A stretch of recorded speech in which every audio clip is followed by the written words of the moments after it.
kawan pajak dimanapun kalian berada, selamat bergabung pada podcast Kapuas Kupas Habis Pajak untuk Anda semua.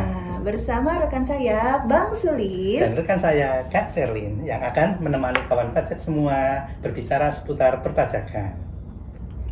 Akhirnya ya Bang Sulis, kita rekaman lagi podcast kedua kita.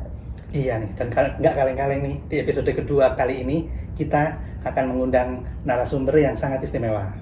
Itu ada DJP 1 Kalimantan Barat ya Bang Sulis ya? Iya, beliau adalah Kepala Kantor Wilayah Direktorat Jenderal Pajak Kalimantan Barat, Ibu Inge Diana Rismawanti. Jadi hari ini kita selain tentunya ngobrol-ngobrol bareng Ibu Inge, kita juga akan membahas yang lagi gencar-gencarnya nih oleh DJP, yaitu pemadenan NIK NPWP. Nah, Wah, nggak sabar nih, udah nggak sabar ya pengen ngobrol langsung bersama dengan beliau. Iya, apalagi Ibu Inge ini kan jabatan sebelumnya, sebelum sebagai Kakanwil DJP Kalimantan Barat ini sebagai Kepala Subdirektorat Humas Perpajakan ya. Pas banget berarti dengan tema kita kali ini. Pas banget, jadi materi ini udah di luar kepala Bu Inge lah Bang Sulis. Wah, udah gak sabar nih Kak Sherlyn. Kalau begitu langsung aja kita panggil Bu Inge Diana Rismawanti. Selamat sore Ibu Inge. Selamat sore Sherlyn. Terima kasih banyak Ibu sudah meluangkan waktunya untuk datang ke KPP Pratama Kuburaya ini untuk mengisi podcast Kapuas nih Bu. Oh, suatu kehormatan untuk saya dong. Apa kabar Ibu? Alhamdulillah baik, hari ini sehat. Sherlyn sama Sulis juga baik-baik hari ini. Alhamdulillah sehat. Alhamdulillah. Ini kawan pajak nih sebagai informasi nih, Ibu Inge luar biasa nih. Tadi pagi baru sampai ya Bu dari Jakarta ya ke Pontianak. Kebetulan baru sampai tadi pagi ya. Kemudian rapat seharian dan di jam 4 sore ini masih meluangkan waktu nih untuk ngobrol dengan kita dan kawan pajak ya untuk menerangkan terkait pemadenan NIK dan NPWP. Terima kasih Ibu sekali lagi. Sama-sama. Sebagai informasi nih kawan pajak, Ibu Inge ini menjabat sebagai Kepala Kantor Wilayah DJP Kalimantan Barat sejak 31 Mei 2024. Betul. Di mana beliau adalah sebelumnya bertugas sebagai Kepala Subdirektorat Hubungan Masyarakat Direktorat Jenderal Pajak. Ya. Jadi ini cocok ya Bu ya untuk tema kita, karena mungkin Ibu udah berkali-kali membahas tema itu, udah di luar kepala ya Bu ya. Udah entah berapa lama ya gitu. Kalau dipikir-pikir bertahun-tahun sebetulnya Sherlyn gitu loh.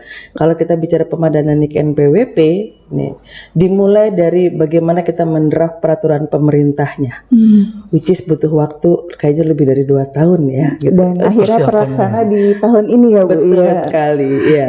Nah tapi sebelum kita bahas materi ya Bu, boleh ya Bu, mumpung bertemu dengan Ibu kita ngobrol-ngobrol dulu nih Bu. Boleh dong, boleh. Saya ini selalu penasaran Bu, dulu saat Ibu menjabat dengan Kepala Subdirektorat Humas Perpajakan ini, apa sih Bu rasanya, apalagi harus menghadapi netizen, menyambungkan netizen dan DJP ya, dimana nggak semuanya positif ya Bu ya. Banyak juga kan yang negatif-negatif juga di komen-komen. Lebih seru yang negatifnya. Oh gitu. Gimana sih Bu? Oke. Waktu saya menjabat sebagai Kepala Subdirektorat Hubungan Masyarakat itu pastinya fungsi yang saya hadapi lebih fokus ya, hanya ke masalah kehumasan gitu. Jadi kita berbicara mengenai, termasuk kalau saat ini yang lagi ngetren masalah media sosial. Nah, berbicara masalah media sosial, yang namanya Ditjen Pajak RI nggak pernah sepi dari komen, ya kan? Iya, gitu. rame terus Bu. Rame sekali, apalagi pada saat netizen ini lagi senang-senangnya memviralkan sesuatu. Begitu kita ada berita, harus langsung kita pantau.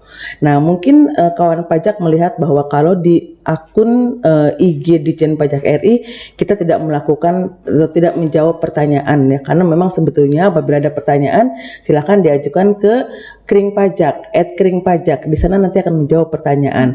Tapi kita di akun Ditjen Pajak RI lebih kepada melihat masukan atau barangkali komentar terhadap kebijakan-kebijakan yang diberikan oleh Direktorat Jenderal Pajak. Beda banget sama waktu menjadi Kepala Kantor Wilayah DJP Kalimantan Barat. Ada tantangannya sendiri ya Bu ya. Bener banget tuh, kalau kita bicara sebagai kepala Kanwil, tentunya fungsi yang dipegang tidak hanya kehumasan kan, Lebih luas kita ya Bu. bicara Lebih mulai kompleks. dari penerimaan, dari pengawasan, pemeriksaan, penegakan hukum, bahkan mengenai SDM dan organisasi ini. Jadi lebih luas. Kalau Kasubdit Humas itu sebetulnya 24/7 rasanya kurang. Karena kita harus melihat perkembangan media sosial atau media online seperti apa. Kalau Kanwil DJP Kalimantan Barat, kalau semua mau dilakukan sendiri dengan tangan sendiri, itu pasti kurang juga. Alhamdulillahnya banyak teman-teman yang bantu gitu kan. Jadi saya masih bisa memikirkan atau memfokuskan diri pada hal-hal yang memang lebih membutuhkan pemikiran saya. Mungkin seperti itu ya perbedaannya. Oke. Jadi dua-duanya sama-sama seru dan sama-sama menantang ya Bu ya. Oh banget, dan saya menikmati dua-duanya. Oke, kita juga Bu, kita sangat menikmati dengan kehadiran Ibu di sini dan di Kalimantan Barat ya Bang. Oh, Serius ya? terima kasih. Oke. Baik, mungkin kita coba ke materi kali Bu ya. Boleh, harus dong, harus ada materinya. Podcast kita. Gimana? Jadi pemadanan NIK dan NPWP itu kan sebenarnya merupakan salah satu amanat di Undang-Undang HPP ya Bu ya. Ya betul. Kemudian sekali. juga ada diatur di PMK 136 tahun 2023 betul. bahwa atas NPWP bagi wajib pajak orang pribadi domisili itu menggunakan nomor induk kependudukan. Ya. Gitu. Kemudian tujuannya untuk apa sih Bu sebenarnya itu Bu? Oke, yang pertama mungkin kita melihat tujuan secara besar. Pemerintah kita mendukung Satu Data Indonesia. Ini program pemerintah, bukan program Direktorat Jenderal Pajak. Nah, ini yang harus dilihat oleh para kawan pajak barangkali ya. Ini bukan semata-mata tugas Direktorat Jenderal Pajak dan bukan juga program yang dilakukan hanya oleh Direktorat Jenderal Pajak. Tapi juga sebetulnya kita mendukung program pemerintah menuju Satu Data Indonesia. Sehingga di mana kita berharap terhadap kawan pajak, terhadap seluruh masyarakat ada keadilan atau kepastian hukum mengenai tadi pemakaian identitas tunggal di dalam setiap pelayanan publik, ya kan? Kalau setiap orang diperlakukan sama karena identitasnya nanti menggunakan hal yang sama, nah semoga tadi tercipta keadilan dan juga kepastian hukum bagi seluruh masyarakat. Kira-kira itu sebetulnya. Jadi bukan semata-mata program DJP nih, Wah, itu yang oke. harus dipahami oleh seluruh kawan pajak sebetulnya ya. Harus dicatat itu keadilan dan kepastian Kepastian hukum, betul sekali. Jadi dan sebenarnya ini tuh justru memudahkan wajib pajak ya Bu Iya ya. dong. Jadi nggak Bukan perlu hanya wajib pajak aja, buat kita juga gitu kan, secara efisien ya lebih efektif ya. Untuk wajib pajak hanya menghafalkan satu nomor ya Iya, kan. kalau gitu. NIK kan rata-rata semua orang Semua hafal gitu ya. Nggak perlu menghafalkan NPWP-nya berapa. Iya. Walaupun selama ini cuma dilihat sekali ya kayaknya gitu. Saat lapor SPT Saat tahunan lapor ya Bu SPT ya. betul. Gitu. Tapi mungkin di sini masih ada wajib pajak yang bertanya-tanya, kenapa sih nggak DJP aja yang pemadanan sama Dukcapil? Kenapa sih harus WP? Gimana Bu? Bener banget nih. Ini paling seru kalau kita bicara sama netizen masalah ini. Iya. Katanya yang punya data NPWP DJP, yang punya data NIK kan Dukcapil. Dukcapil. Dua-duanya pemerintah pusat, kenapa nggak pada ngobrol aja berdua kan gitu katanya. Bener banget tuh gitu. Kita sebetulnya udah ngobrol nih kawan pajak. Kita tentunya itu hal pertama yang kita lakukan. Kita pasti bekerja sama dengan Dukcapil di Kemendagri ya. Kita lakukan kerjasama, koordinasi pertukaran data. Kita mendapatkan data dari mereka. Nah dari situ kita lakukan terlebih dahulu validasi secara sistem. Kita pasti melihat nih dari sekitar 72 wajib pajak orang pribadi sebetulnya hampir 50 juta sudah dilakukan secara sistem pemadanannya. Udah gitu. banyak sebenarnya Bu. Sudah ya. banyak gitu. Dan kalau melihat yang dilakukan oleh wajib pajak sendiri barangkali sebetulnya mungkin sekitar ada ya 10 atau 15% lah dari itu. Tapi itu bukan berarti yang 50 juta itu bebas dari perhatian para kawan pajak nih. Karena mungkin ada beberapa update yang harus dilakukan. Kan gitu. Oh iya, kalau di DJP online data-data yang nggak ada Dukcapil seperti nomor handphone, email gitu ya Bu ya. Nah itulah pentingnya untuk kawan pajak juga melihat sebetulnya kira-kira dari data yang ada di DJP online gitu. Nah itu mereka sudah betul semua atau belum? Kalau belum ada nomor kontak nomornya, tinggal ditambahkan. Email tadi bisa ditambahkan gitu. Selain tadi tentunya untuk nama NIK NIK gitu ya dan segala macamnya. Ya seperti itu mungkin. Jadi hanya mungkin bagi WP atau wajib pajak yang statusnya tidak valid saja berarti yang perlu untuk memadankan tadi ya Bu ya, yang sekitar 10-15% tadi. Enggak, itu justru yang melakukan pemadanan sendiri. Yang sendiri. Yang belum tadi sebetulnya bukan berarti kalau tidak yang valid itu nggak perlu melakukan pengecekan juga. Tadi saya katakan mereka perlu update sebetulnya. Seandainya memang datanya ada perubahan gitu kan. Nah untuk yang belum valid ini kita perlu mereka untuk melakukannya sendiri supaya datanya lebih akurat sebetulnya. Kita nggak pernah tahu loh gitu. Misalnya ternyata ada perbedaan nama nih, ya kan? Nama Shirley ini kan mungkin ejaannya agak-agak berbeda dengan yang biasa I atau gitu Y kan. misalnya. Nah, itu. Kalau misalnya kita di NPWP ternyata dulu dicatat sebagai huruf Y, ternyata di KTP-nya I, kita mengatakan tidak padan gitu kan secara sistem. Padahal orangnya itu juga gitu. Nah, untuk itulah tadi dibutuhkan sebetulnya update atau pemadanan NIK dalam NPWP itu oleh wajib pajak itu sendiri gitu loh. Jadi mungkin ya hanya sedikit yang perlu diperbaiki untuk melakukan pemadanan NIK NPWP itu gitu. Jadi jangan khawatir, ini bukan suatu hal yang kayaknya hal yang berat banget untuk dilakukan dan akan sulit. Rasanya sih enggak ya gitu. Nggak perlu upload ijazah ya Bu ya. Enggak perlu update dokumen apapun juga gitu loh. Ya. Di antara yang tadi kan ada yang valid dan tidak valid. Kalau yang nggak valid tadi kan udah Ibu sebutkan contoh satu ya, mungkin Ya. perbedaan nama. Apalagi sih Bu kira-kira penyebab yang buat nggak valid? Yang buat nggak valid apalagi ya, misalnya ini dulu kita belum ada iktp ya kan. Oh iya, KTP lama ya Bu KTP ya. lama karena kan NPWP itu mulai berlaku tahun 1983. Kalau kita bicara KTP elektronik itu tahun 2011. Nah, Jauh ya Bu. jauh betul. Iya. Untuk yang barangkali sudah lama terdaftar dulu waktu mendaftarkan diri belum diminta nomor NIK. NIK-nya. Atau barangkali ada perubahan nomor NIK karena kan dulu belum elektronik tuh. Nah, itu yang perlu kita samakan tuh karena kadang-kadang mungkin tadi belum ada NIK-nya atau NIK-nya berbeda. Atau ada juga yang NIK-nya dipakai di dua NPWP. Oh, Nah, iya. kadang-kadang nih ada kawan pajak yang dia berpindah kerja kemudian oleh pemberi kerja yang baru diberikan NPWP baru, ya kan? iya. Kadang-kadang seperti itu tuh karena dia malas mencari NPWP-nya gitu. Atau Didaftarkan barangkali lagi. lupa menyimpan di mana sehingga didaftarkan kembali oleh Perusahaan. pemberi kerja yang baru sehingga dia memiliki dua NPWP. Nah, ini kita meminta mereka untuk memilih NPWP mana yang akan dipergunakan untuk administrasi perpajakan yang berikutnya. Kira-kira seperti itu sih kalau contoh yang konkret ya. Balik lagi ini berarti Ya. kepastian datanya, Betul. kepastian administrasinya lebih efektif ya dengan pemadanan NIK NPWP Tuh, ini. jangan sampai nanti ada apa-apa kita mengirim kepada orang yang salah gitu kan gitu. Atau NPWP yang salah gitu. Yang satu NPWP domisili di mana, satu lagi di Pontianak, satu lagi di Jakarta misalnya gitu. Kita kirim ke Pontianak terus pada orangnya di Jakarta. Kan nggak pernah ketemu tuh apa yang ingin kita sampaikan kepada kawan pajak. Betul. Kalau tadi kan udah dibahas ya Bu, data-data pendukung yang harus diupdate. Kalau data utama tadi mungkin biar lebih rinci lagi ya Bu ya. Itu ada Nama, pertama yang jelas nama, kemudian nomor NIK-nya itu sendiri. nomor NIK. Ada tempat lahir dan tanggal lahir. Nah, karena dengan 4 elemen data utama inilah kita melakukan pemadanan secara sistem dengan Dukcapil. Iya. Nah, tadi kalau di antara 4 ini ada yang nggak cocok, sehingga dikatakan tidak valid, gitu kan.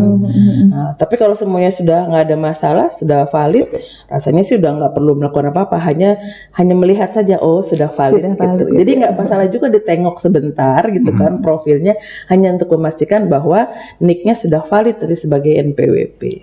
Gitu. Oke. Nah, untuk pemberlakuan NIK menjadi NPWP ini kan mulai 1 Juli tahun 2024 ini kan ya Bu ya? Ya. Nah, lalu bagaimana dengan kawan pajak yang sampai dengan 1 Juli ini masih belum melakukan pemadanan NIK menjadi NPWP tadi Bu? Oke. Kalau kita melihat perjalanan pemadanan NIK NPWP ini kan sebenarnya sudah lumayan lama ya, dari mulai Undang-Undang HPP diberi waktu setahun full lebih gitu, bahkan terus diperpanjang dengan PP 136. Yang terjadi adalah bahwa ternyata pada saat 1 Januari tahun 2024 kita masih melihat banyak bukan hanya orang pribadinya saja, tapi juga para pemberi kerja ini belum mendukung implementasi NPWP 16 digit. Iya. Jadi kalau kita pakai NIK kan berarti menjadi 16 digit ya, Betul. tadinya kan NPWP 15 digit. Karena yang namanya implementasi 16 digit ini bukan hanya orang pribadi melakukan pemadanan NIK NPWP-nya, tapi juga si pemberi kerja atau perusahaan dia harus menyesuaikan aplikasinya menjadi 16 digit juga supaya tidak terjadi kendala pada saat meminta layanan gitu loh. Makanya kita mengharapkan sebetulnya sampai dengan kemarin akhir Juni semua sudah padan NIK dan NPWP-nya, agar pada saat dilakukan nanti misalnya contoh paling konkret pemberian gaji gitu kan oleh pemberi kerja. Karena pasti dipotong Pasti pajak ya Bu dipotong ya. ya. Perlu Kalau NPWP kebetulan di atau atas NIK. PTKP dipotong pajak, dia harus menggunakan NIK yang betul kan Iya, gitu. Nah, untuk saat ini masih diberi kesempatan sebetulnya untuk bisa melakukan validasi tadi. Karena gimana pun juga kita tidak mau memaksakan sesuatu yang ternyata wajib pajak belum siap. Iya, Tapi bukan berarti mundur ya batas waktunya. Ini sudah berlaku. Sudah gitu. berjalan ya Bu, Untuk ya. layanan tertentu kita sudah menggunakan NIK dari mulai awal proses sampai dengan produk hukumnya gitu. Tapi untuk beberapa hal kita masih berikan kesempatan kepada wajib pajak dan juga barangkali bukan hanya orang pribadi nih, yang wajib pajak badan juga untuk menyesuaikan di dalam sistemnya supaya dalam implementasinya nanti tidak akan terjadi gangguan gitu pada saat meminta pelayanan ke Direktorat Jenderal Pajak. Seperti itu. Oke. Jadi untuk kenyamanan pribadi teman-teman juga ya, supaya proses ke depannya lancar. Iya. Buat kawan pajak yang belum melakukan pemadanan ini, jangan lupa segera melakukan pemadanan NIK ya. Iya dong, harus itu. Nah, karena sekarang kan gampangnya NIK sama dengan NPWP ya Ya, Bu. betul. Apakah semua orang yang punya NIK itu jadi sama dengan punya NPWP Bu? Atau ada kewajiban pajaknya? Nah, itu yang suka bikin orang kayaknya resah gitu ya. Gitu ya. NIK jadi NPWP, masa kita baru lahir langsung bayar pajak katanya gitu. Iya betul-betul. Kekhawatirannya gitu, baru lahir langsung bayar pajak kan sudah punya NPWP. Sebenarnya nggak seperti itu sih gitu kan. Kalau kita berbicara mengenai kewajiban perpajakan tentu kembali kepada undang-undang yang berlaku. Ada persyaratan objektif dan subjektifnya ya kan. Subjektif berarti dia sudah dewasa ya kan. Objektif Objektifnya berarti ada penghasilannya ya kan gitu. Kalau baru lahir ceprot mau diapain sih bayi sama orang pajak gitu kan, nggak bisa diapain juga kan gitu. Jadi jangan khawatir, walaupun nanti misalnya NIK yang otomatis dijadikan NPWP bukan berarti dia harus bayar pajak, tapi secara administrasi itu akan lebih mudah nanti apabila memang pada suatu saat harus melakukan hal-hal yang berkaitan dengan kewajiban perpajakan atau administrasi perpajakan. Jadi saat persyaratan subjektif objektifnya sudah terpenuhi baru aktivasi gitu ya Bu. Betul, ya betul sekali. Nah itu penting tuh. Kita harus aktivasi NIK-nya gitu kan. Yang sekarang sama juga kan. Yang sudah punya NPWP perlu melakukan aktivasi NIK di DJP online. Itu jangan lupa juga supaya tadi NIK-nya berhasil menjadi NPWP yang baru. Nah nanti juga kalau misalnya tadi ada anak baru lahir atau anak yang masih belum cukup umur, selama ini NIK-nya sudah didaftarkan oleh orang tuanya, jangan khawatir, mereka nggak akan diapa-apain juga gitu loh.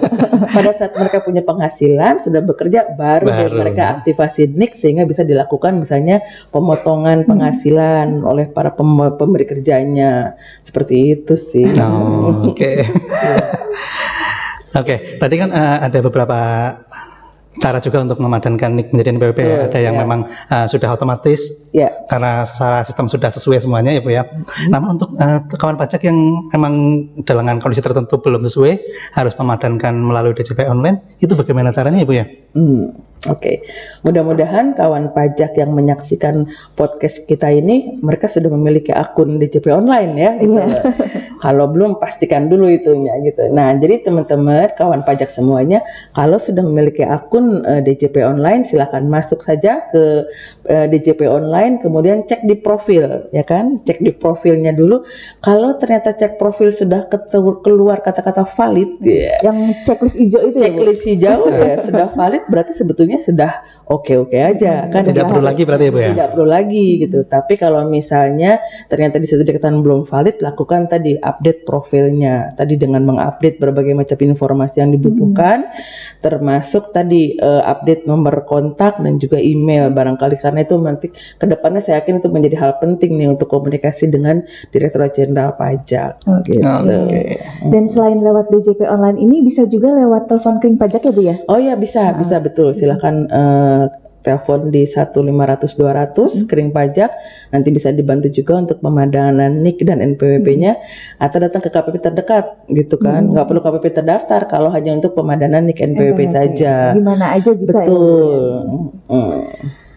Oke, udah jelas sekali ya Bang Sulis ya. Kayaknya sudah semua ya. Iya. Mudah-mudahan kawan pajak semakin jelas sekarang dan nggak ragu lagi untuk melakukan pemadanan NIK dan NPWP-nya ya. Dan ternyata segampang itu loh pemadanan NIK NPWP. Jadi kalau ada kawan pajak nih yang belum pemadanan nih kebangetan ya Bu ini ya. Iyalah, gitu mau nunggu apa lagi sih gitu loh. Kayaknya sekarang sudah waktunya kita ikut mendukung program pemerintah dari menuju satu data Indonesia tadi dengan identitas tunggal, dan nanti kedepannya bukan hanya DJP saja yang menggunakan NIK loh, seluruh layanan publik akan menggunakan NIK ya, Bu, nanti ya. sebagai identitas tunggal para warga negara Indonesia. Jadi kemana-mana cukup membawa satu kartu Kartu KTP saja, aja. iya. Penduduk. Sebetulnya kartu NPWP juga nggak perlu di print ya nggak sih? Gitu. Iya, Sekarang orang masih banyak yang pengen pegang kartu. Gitu. Iya, rata-rata masih banyak yang datang ke kantor mau minta kartu, padahal kan sebenarnya sudah ada kartu elektroniknya juga ya Betul, di sana. iya, seperti itu. Nah, di sini saya mau infoin juga nih untuk kawan pajak. Jadi kebetulan sekarang bulan Juli ya Bu ya. Iya. Tanggal 14 nanti bertepatan dengan Hari Pajak ya Bu Hari ya. pajak ya, betul sekali. Nah, jadi setiap Hari Pajak biasanya kita mengadakan acara bernama Spektakuler. Nah, nanti di sana juga akan disosialisasikan kembali terkait pemadanan NIK NPWP dengan bentuk pamflet dan berbagai macam. Nah, acara ini bisa dihadiri oleh wajib pajak ya Bu ya? Oh, seluruh masyarakat umum boleh hadir gitu. Iya. Dan nggak cuma di Pontianak sebetulnya, seluruh Indonesia melakukan hal yang sama nih. Untuk kawan pajak yang barangkali berada di wilayah lain, jangan khawatir gitu, karena masing-masing wilayah Kota, masing-masing akan wilayahnya. akan melakukan hal yang sama. Merayakan Tapi Hari sebetulnya Pajak. nggak harus nunggu hari pajaknya ya, kalau pemadanan NIK NPWP-nya gitu. Iya, betul. Tapi kalau dilakukan pada saat hari pajak semua NIK sudah padan dengan NPWP-nya, keren banget ya, Bu ya. Terus Hari update di pajak Instagram ya, kita Bu ya. itu apalagi tuh ngomongin medsos kayaknya oke punya. Nah, bagi kawan pajak yang belum melakukan pemadanan NIK menjadi NPWP, boleh tuh segera melakukan pemadanan NIK menjadi NPWP demi kenyamanan dari kawan pajak sekalian. Kalau masih ada yang bingung nih, kawan pajak masih ada yang bingung dalam proses pemadanan NIK, selain tadi misalkan bisa datang ke event-event seperti spektakuler tadi, kawan pajak juga bisa silahkan untuk dituliskan di kolom komentar di media sosial di KPP Pratama Kuburaya. Oke, semoga di sini kawan pajak sama senangnya dengan kami bisa mengobrol dengan Ibu Inge selaku Kakanwil DJP Kalimantan Barat. Terima kasih Ibu. Nah, ada nggak Bu closing statement atau pesan-pesan nih yang mau disampaikan kepada kawan pajak sebelum menutup podcast hari ini? Oke, nah kalau untuk kawan pajak nih, kita berbicara sekarang zaman digitalisasi ya nggak sih, dimana yang namanya media online sama media sosial tuh kayaknya udah jadi hal yang sehari-hari kita lihat. Nah kalau saya sih kalau mau update tentang info perpajakan, jangan lupa di follow, di subscribe, berteman dengan akun media sosialnya Unit Kerja Direktorat Jenderal Pajak. Terlebih lagi barangkali untuk pajak Kuburaya ya kan, tapi pastikan juga nih harus ada info-info yang update untuk kawan pajak. Itu nanti tugas saya ya kawan pajak untuk melihatnya nih ke teman-teman di Pajak Kuburaya dengan mengikuti atau mengikuti perkembangan update info di media sosial. Mudah-mudahan dapat membantu karena kami semua tidak mungkin mendatangi wajib pajak satu persatu gitu kan. Jumlah masyarakat wajib pajak itu ada banyak gitu. Kalau semuanya berharap langsung ketemu dengan kami, tentu akan sangat memakan waktu, sehingga kita berharap dengan adanya media sosial dan media online, yang namanya edukasi dan sosialisasi dapat terbantu. Semoga kawan pajak semua tetap terupdate dengan info-info perpajakan. Itu mungkin. Oke, jadi Terima kasih banyak Ibu Inge atas closing statementnya dan obrolan seru di sore hari ini ya Bu ya. Mudah-mudahan kita bisa ngobrol-ngobrol lagi di lain kesempatan ya Bu. Oh boleh, saya tunggu undangan berikutnya. Karena rasanya kurang ya sama Iya. banyak pengen bahas topik lainnya. Bagi kawan pajak yang ingin request tema untuk dibahas di lain kesempatan di episode Kapuas selanjutnya, silakan bisa tulis di kolom komentar. Atau kalau misalkan mau ngobrol sama Bu Inge lagi, tulis juga di kolom komentar ya. Boleh juga itu. Bebas, kalau mau komen sekarang netizen bebas gitu. Ah, iya. Kalau bisa yang membangun, Iya, ya nggak sih? Karena ternyata itu dibaca ya Bu ya, Oh iya oleh dong. Direktorat Jenderal Dibaca. Pajak dan tentu aja oleh KPP Pratama Kubraya. Oke, cukup sekian podcast hari ini. Kami undur diri dari hadapan Anda. Sampai jumpa di podcast Kapuas berikutnya. See ya.